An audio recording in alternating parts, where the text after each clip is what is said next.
இவர்கிட்ட இருக்க அந்த இயலாமை, அதாவது தான் கிட்ட ஒரு பொண்ணு இப்படி வாழாம இருக்கா, தனக்கு இவ்வளவு பெரிய சொத்து இல்ல, இதெல்லாம் அவருக்கு பெருசா படுறதுனாலதான் சுப்பராயனோட எப்ப பார்த்தாலும் அந்த உடல் ஆரோக்கியத்தை இவர் கம்பேர் பண்ணிக்கிட்டே இருக்காரு. நான் தான் பெரியவன், நான் தான் பெரியவன் அப்படின்னு. அது ஒரு பொறாமை எண்ணத்தோட வெளிப்பாடுதான். அதுக்கு முக்கியமா என்ன பண்ணுவாருன்னா, அந்த சுப்பராயன் ஏதாவது ஒரு நல்ல விஷயம் பண்ணும் போதெல்லாம் இவருக்கு அந்த பொறாமை எண்ணம் இன்னும் இன்னும் மேலோங்கிக்கிட்டே இருக்கும். வாழாமல் இருந்த வரைக்கும் கொஞ்சம் கட்டுப்பாடா இருந்தாரு. இப்ப அவங்க இல்ல அப்படிங்கும் போது இன்னும் அவருக்கு அந்த பொறாமை எண்ணத்துக்கு சுதந்திரம் கிடைச்ச மாதிரி ஆயிடுச்சு.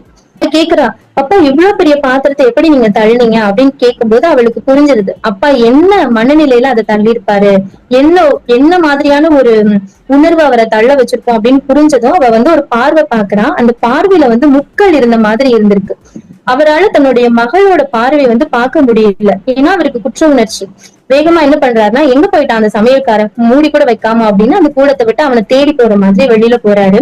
அதாவது ஒரு மனுஷனுக்கு பொறாமை உணர்வு வந்துருச்சுன்னா அது ஒரு கட்டத்துல எல்லை தாண்டி போயிடும். அப்படி போகும்போது அவன் எவ்வளவு வயசானாலும், இப்ப நம்ம சாமிநாதனுக்கு கிட்டத்தட்ட 77 வயசு. பொதுவா நம்ம ஊர்ல எல்லாம் அவங்கள அனுபவம் மிக்க முதியவர் அப்படின்ற இடத்துல வச்சிருப்போம், யோசனை கேட்கறதுக்கான ஒரு ஆளா வச்சிருப்போம். ஆனா அப்படிப்பட்ட வயதுடைய ஒரு ஆள் இவ்வளவு கீழ்த்தரமான செயலை கூட ஒரு பொறாமை செய்ய வைக்கும் அப்படிங்கறத ஒரு சாட்டையடி மாதிரி எழுத்தாளர் தி. ஜானகிராமன் சொல்லியிருப்பாரு.